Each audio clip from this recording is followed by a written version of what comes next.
Halo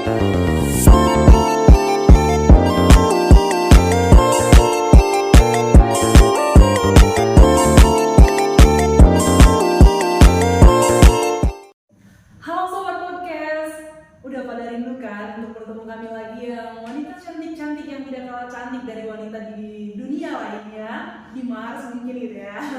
Nah, di sini saya sudah mengundang satu narasumber kita yang sangat jenius dari pulau yang sangat jauh dari Minahasa. Karena pada kesempatan kali ini kita akan membahas tentang kearifan lokal Minahasa dan kita akan mempersilakan dulu narasumber kita untuk memperkenalkan diri. Oke, terima kasih atas pujiannya. Iya. Perkenalkan, nama saya Sri Nesa Berudinting, saya berasal dari Medan. Saya di Unima ini sebagai mahasiswa PPG Prajabatan tahun 2023. Wah, keren sekali ya, dia jauh-jauh dari Medan terbang ke Minahasa untuk berkuliah dan mempelajari budaya tentang Minahasa ya. Nah, kesempatan kali ini kita akan membahas tentang budaya Minahasa, yaitu Mapalus, dikenal sekali dengan sebutan Mapalus. Nah, kira-kira kamu selama kuliah di Manado ini, kira-kira kamu udah tahu nggak apa itu Mapalus? Ya, sebenarnya Mapalus itu sudah sering ya saya dengar. Karena selama saya kuliah di Unima, saya juga maksudnya SPD-nya itu, tamatan SPD itu dari Unima. Jadi saya maksudnya itu sudah sering mendengar dengan slogan Unima itu, yaitu Unima Mapalus. Nah, tapi sebenarnya saya cuma dengar Unima Mapalus, cuma bikin-bikin di tetangga. Tapi artinya kita masih belum tahu apa itu sebenarnya Mapalus. Tetapi setelah saya ikut PPG Prajabatan ini, saya ada nih MK yang namanya itu kearifan lokal budaya Mapalus. Jadi dari situlah saya belajar tentang Mapalus ini dia, begitu sih. Makanya saya sedikit-sedikit sudah mengerti tentang Mapalus, begitu. Berarti dari mempelajari kearifan budaya lokal yaitu Mapalus, Sri Nesa ini teman-teman yang datangnya dari Medan sudah tahu apa itu Mapalus. Kira-kira Sri Nesa sendiri boleh nggak menyebutkan ke teman-teman Mapalus itu apa sih? Oke, saya akan menyebutkan selama saya belajar itu, saya mengetahui bahwa Mapalus itu terdiri dari dua kata, yaitu ma dan palus. Ma itu artinya itu saling menolong. Kemudian palus itu artinya itu mengerjakan sesuatu kegiatan sampai selesai. Jadi kalau kita gabungkan apa sih itu Mapalus? Menurut kita itu Mapalus itu adalah kegiatan yang dilakukan lebih dari satu orang, yang dilakukan secara berkolaborasi atau secara tolong menolong untuk suatu pekerjaan hingga selesai. Jadi bukan cuma meninggalkan suatu pekerjaan itu cuma oke, kita cuma membantu ini, misalnya saya tadi ada pertanyaan ya kan, kemudian saya cuma membantu pertanyaan itu, tapi saya tidak sampai menyelesaikan apa yang Anda tanyakan itu. Wah, betul. Jadi Mapalus itu harus mengerjakan segala sesuatu itu sampai selesai. Wah, keren sekali ternyata ya budaya Mapalus ini. Dia nggak hanya dia mengarahkan kita untuk mengenal dan mengerjakan sampai selesai, bukan berhenti di tengah-tengah. Seperti kuliah kita harus sampai di selesai gitu ya, Nah, sampai di akhir ini nih. Video ini adalah video akhir. Video akhir. Ya, saya pelajari tentang Mapalus. Oke. Nah, kan tadi Sri Nesa ini berasal dari Medan ya. Nah, terus tadi Sri Nesa bilang juga bahwa Mapalus ini budaya yang saling tolong menolong dari awal sampai di akhir. Di Medan sendiri ada nggak kira-kira budaya yang seperti itu? Tentunya ada, tapi itu biasanya kalau di Mapalus itu dia itu bersifatnya itu ada yang pribadi dan ada yang berkelompok. Kita jelaskan dulu ya, kalau di Mapalus itu sebelum masuknya ke daerah saya sendiri.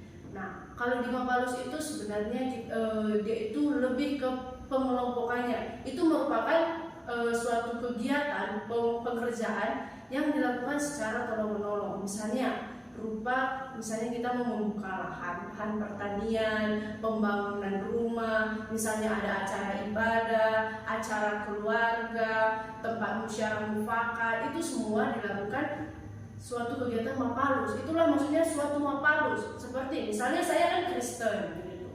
Tapi untuk menjaga misalnya peribadatan, pasti ada orang atau warga yang akan menjaga ya. Misalnya dia akan menjaga. Ada timnya misalnya ini yang berjaga hari Minggu yang ini, kemudian nanti malam, nanti sore gitu. Itu semua ada kegiatannya. Kemudian misalnya pembangunan rumah itu yang saya lihat selama saya di Minahasa itu juga dilakukan secara berkolaborasi, atau kegiatannya itu dilakukan dengan sangat bersaudara seperti semboyannya, yaitu orang semua itu bersaudara. Orang itu semua bersaudara. Itu yang paling saya ingat sih, maksudnya di sini sebelum mengenal Mapalus itu, saya itu memang paling tahu itu semboyan semboyan di Minahasa itu orang itu semua bersaudara. Jadi jadi maksudnya seperti tadi saya bilang peribadatan religius, bukan hanya yang umat Kristen, tapi misalnya ada yang umat Muslim begitu. Kita sebagai rakyat yang ada di sekitarnya juga membantu bagaimana supaya peribadatan itu berjalan dengan baik. Gitu. Apalagi misalnya di acara perkawinan, acara duka, banyak sekali kegiatan yang berkaitan dengan Mapalus ini ya. Nah, untuk kegiatan misalnya Mapalus apakah ada di daerah saya sendiri? Itu mungkin cuma secara pribadi atau misalnya itu cuma untuk keluarga, tapi maksudnya itu belum secara menyeluruh untuk orang-orang terdekat kita begitu. Misalnya tadi saya bilang contohnya itu peribadatan. Di tempat saya ibadah itu cuma ditaruh jangan ribut, tapi tidak ada yang menjaga jalan lalu lintas begitu. Tapi di sini itu semua diperhatikan. Misalnya ada yang mau ke gereja, dia akan sambut kita. Dia antar kita ke gereja sampai pokoknya dibuat sangat nyaman karena dia itu rasa saudara. Kita harus melindungi saudara kita. Itu yang saya dapatkan tentang Mapalus di Minahasa itu. Tapi jika di daerah saya seperti yang tadi saya bilang. Oke, saya sangat tertarik ya dengan pembahasan narasumber kita Serinesa Ginting ini ya. Tadi dia bilang tentang Mapalus peribadahan. Nah, kan tadi Nesa bilang kalau agama lain yang beribadah itu agama, misalnya agama Muslim beribadah, agama Kristen kan ya yang menjaga supaya peribadatan berjalan. Misalnya ada acara Idul Fitri, misalnya ada apa biasanya itu kaum bapak yang yang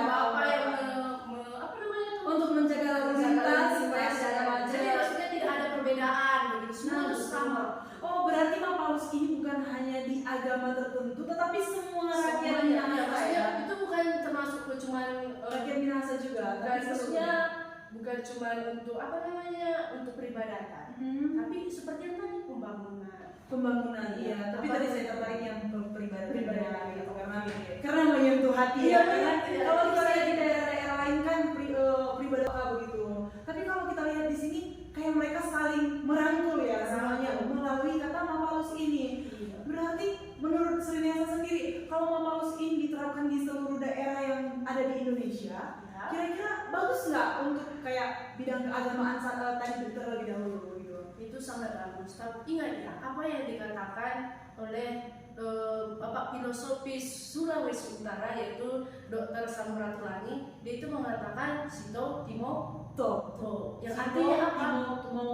Ingatlah artinya dia bilang itu kita hidup untuk menghidupkan orang lain. Jadi maksudnya karena misalnya perbedaan di antara kita itu bukan membuat kita tidak menghargai atau tidak memedulikan begitu. Misalnya Anda dalam kesusahan, kita itu harus menolong Anda karena kita itu bersaudara. Kemudian kita ini ciptaan Tuhan, diciptakan untuk menghidupkan orang lain juga begitu. Berarti menurut Serinesa sendiri, kalau misalnya ini Mapalus diterapkan di seluruh Indonesia, wah pasti aman sekali ya, aman tentram Indonesia ya. Negara misalnya agama mayoritas tidak akan menindas agama minoritas ya. Kayak kalau kita terapkan di seluruh Indonesia, berarti ini akan sejahtera ya Indonesia ya. Ya tentu saja, itu kan bukan cuma untuk peribadatan tadi, tapi untuk semuanya.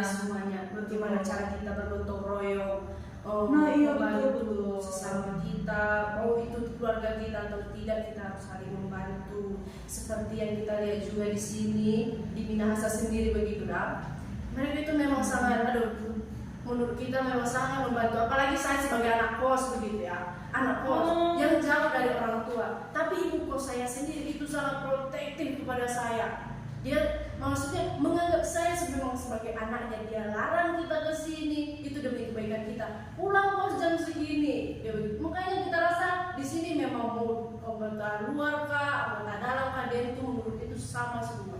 Iya, berarti keren ya. Berarti untuk semuanya berlaku, untuk bangun rumah. Berarti kalau di peribadatan saja tadi bagus, apalagi kalau semuanya di semua sektor kegiatan kita menerapkan tentang Mapalus ini pasti sudah jauh lebih keren ya. Ya pastinya sih. Untuk Serinesa sendiri, kalau misalnya Mapalus ini kan kayak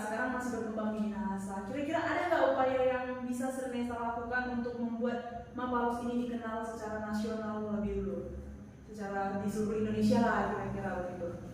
Menurut saya untuk secara nasionalnya itu masih tergantung dengan bagaimana pemikiran budaya sendiri. Tidak mungkin maksudnya kita langsung menerapkan budaya Mapalus ini ke seluruh ya, ke tengah-tengah. Tapi ada bagian-bagian dari Mapalus ini yang bisa kita kenalkan terlebih dahulu gitu. Seperti yang tadi saya bilang, kan tidak mungkin kita bilang misalnya ini harus membantu ini, tapi di Satu lain dia tidak membantu begitu. Berarti semuanya harus timbal balik ya. Timbal balik. Jadi maksudnya untuk memperkenalkan budaya Mapalus ini ke jajaran budaya internasional begitu, itu sangat baik sih menurut saya. Wah, berarti bukan hanya nasional tapi harus internasional. Karena itu kan merupakan suatu kegiatan pekerjaan. Intinya tadi itu adalah suatu kegiatan pekerjaan yang dilakukan lebih dari satu orang untuk kepentingan bersama. Iya, betul sekali. Oh iya, kalau kita lihat juga kan negara kita ini sebenarnya bekerja sama juga dengan negara-negara lain ya. Iya. Kayak negara Indonesia bekerja dengan ASEAN misalnya, itu kan satu organisasi yang saling membantu. Iya, nah, sekali. Berarti sebenarnya Mapalus ini sudah diterapkan juga di internasional, tapi namanya mungkin bukan Mapalus gitu ya. Gitu aja ya. Oke, bagus sekali ternyata. Berarti kalau misalnya satu saat Mapalus ini bisa berkembang secara internasional, apakah kita sebagai masyarakat Minahasa, walaupun kita bukan daerah Minahasa asli gitu ya, Indonesia bukan daerah Minahasa asli, apakah kita sebagai orang yang pernah tinggal di Minahasa akan merasa bangga? Bagaimana menurut Indonesia? Menurut saya pastilah kita pasti merasa bangga, apalagi maksudnya kita yang pernah mengalaminya. Iya, betul iya. Apapun sesuatu yang pernah kita alami kemudian diapresiasi oleh orang lain, pasti keren ya. Pasti keren sekali ya. Masih cuma sebentar tadi kita melakukannya, tapi itu adalah pasti suatu apalagi kalau sudah dikenal secara internasional, pasti kita pikir, ih saya pernah melakukan ini gitu kan. Betul sekali, betul saya setuju. Oke, mungkin sudah cukup, sudah banyak yang saya dapatkan dari Sri Nesa tadi, yang saya hanya tahu tentang rutinitas Mapalus yang hanya di 5 sektor. Sekarang saya sudah lebih tahu ke kayak peribadatan. Saya sudah lebih tahu, dulu saya tidak tahu untuk peribadatan itu juga Mapalus. Ternyata peribadatan juga Mapalus. Ada nggak kira-kira pesan dan kesan yang ingin Sri sampaikan setelah mengenal Mapalus gitu untuk rakyat Minahasa terutama dan rakyat Indonesia tentunya untuk seluruhnya? Untuk rakyat Minahasa sendiri, ya saya merasa saya saja yang dari daerah luar bangga dengan apa yang ada di Minahasa ini, yaitu kegiatan Mapalus itu. Nah, untuk rakyat yang di luar ataupun siapa saja nanti yang melihat video ini, saya harap Anda memetik hal-hal yang baik dari video ini. Begitu. Bagaimana Mapalus yang saya jelaskan, kemudian Anda mungkin lebih tertarik searching begitu. Nah, jadi kita itu sama-sama belajar lagi begitu. Oke, sampai sini dulu. Mungkin percakapan kita, apakah masih ada yang perlu ditanya ya? Saya sudah sampai di sini karena saya sudah sangat puas, dan kami dari podcast yang paling keren ini. Jangan salah paham ya teman-teman, jika ada kata yang salah kami mohon maaf, dan kita saling membangun satu sama lain. Terima kasih, sampai jumpa. Astaga. Jadi selesai.